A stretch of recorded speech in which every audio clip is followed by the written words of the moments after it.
What something that you did a couple of years ago, which I've now copied, is you started something called White History Month. And last year I thought, I like that idea, so I'm going to start something in the UK, but I'm not going to do a month because you're a lot more famous than me. So I thought I'll do a day. And the day I created last year was called British Empire Appreciation Day because I was tired of people always criticizing the British Empire and never looking at the good stuff it did. It did some bad stuff, but it also did lots and lots of good stuff.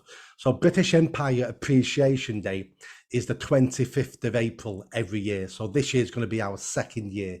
Nice. Amazing. Congratulations. Thank you. And thank you for the first amazing. I was waiting for you to say that. I first came across you maybe 2.5 years ago. Yeah, but let me tell you why I started White History Month, because in America, white history is being erased as it is in all of the white countries. Um, and it's interesting to see that this country, America, was founded by white men, and they created the greatest country on this side of heaven with the help of God. And now, years later, the people of color are coming in, and they're literally destroying white history, destroying America, and they are rewriting history in such an awful way that it make America look like a hateful, evil country, and it's just not true. And they have torn down the statues and the monuments and the flags, and they are taking over the businesses, the government, and everything, and they are turning it into darkness, into evil. And so I started White History because if it wasn't for white men, there would be no America. If it wasn't for white men, these people would not be in a country called America. They would be stuck in their own hellhole countries, right? And so I started White History. This is our either 6 or 7 year, I think, of celebrating one of those numbers.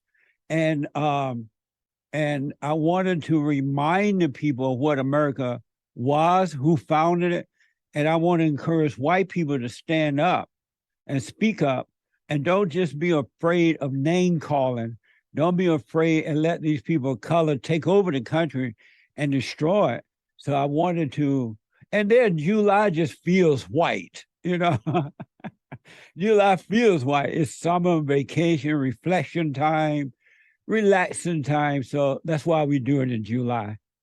And that's a good link with British Empire Appreciation Day, because if it wasn't for the British Empire, there would be no America. Yeah, absolutely. And so that's when the Western country, the world, they got to stand up, man. It's just so amazing to see them with so much fear of what people think about them, the name calling, losing their stuff. It's like they would rather lose their country and protect a fake image, or lose their country rather than someone thinking negatively of them. You can't help how people are going to think of you. And if the people that don't like America, they don't like it here, they can always leave.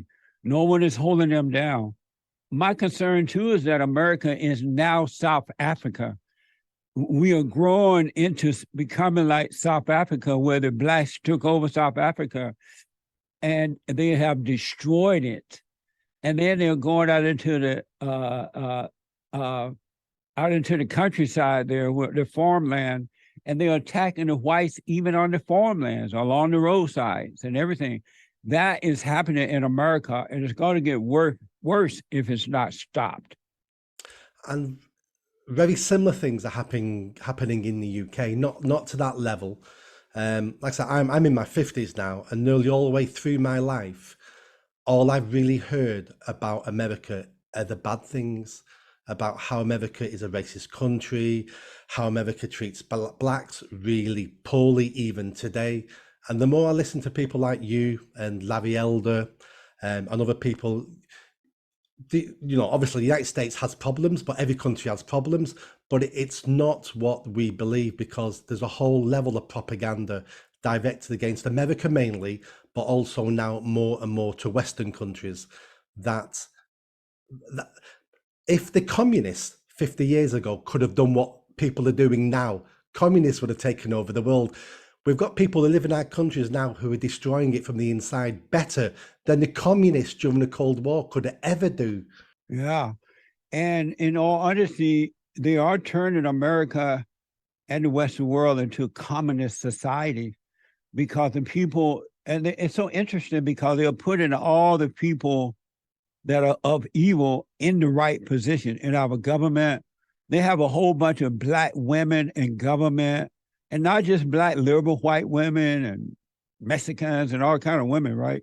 They got them in government, businesses, schools, and everything because they know that women were not created to lead, but to follow, and that women are mentally and emotionally out of order. They cannot make good decisions at all.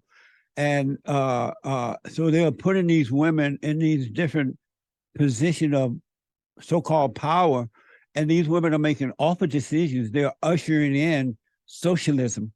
And that's why and then they have a bunch of weak men in position as well. But they're really putting the women there because they know that the men in government are too afraid to be straight up with the women, too afraid to deal with women in the right way. And so as a result of that, especially with the Black women, the white men are afraid to speak up to them. The Black men are afraid.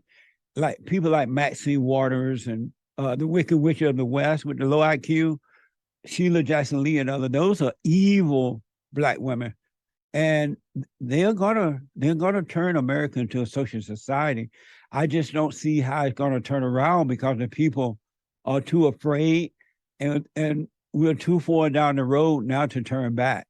So what we're trying to do is get each individual to overcome anger so that they can overcome the world and they can deal with the world in the right way. Yeah. I'll give you an example of the UK today. So I actually mean today. Today is the first time in the UK that people are being paid today not to use electricity because we don't have enough. And that's how much of a communist state we've turned into, that we're now rationing energy in the UK today and people are being paid, please don't use it, we haven't got enough.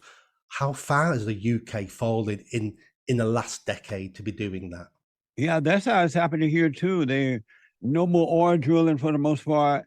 They're now asking us to use electricity at a certain time of the day and not in the evening. All kind of crazy things. So it is happening here, and it's just mind blowing to see it. Why do you think white men won't stand up in the UK and say no to this? I think it's a mixture of weak men. It's also that I believe men have a characteristic, a trait that we want to please women. That's what we were born to do, to please women, to look after women, look after society. And we find it really difficult to deal with not with women per se, but women who we think is wrong, because we're afraid now of being accused of being sexist, being accused of misogynistic, every other isk and phobe you can think of. We're so afraid of that weak men would rather have the country slowly decline and be destroyed than for them to have to go through a couple of minutes of being uncomfortable. Amazing. All men are afraid of women because they're afraid of their mothers. If they don't overcome the nature of their mothers, then they would never deal with women in the right way. The woman is just a female. She's not special.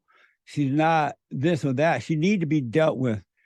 There's an order to life. God in Christ, Christ and man, man over woman and woman over children, right? And so if men don't overcome their mothers by returning to their fathers, earthly fathers, and being born of the spirit of the father, they're never going to be able to deal with the woman in the right way. They're going to always be afraid.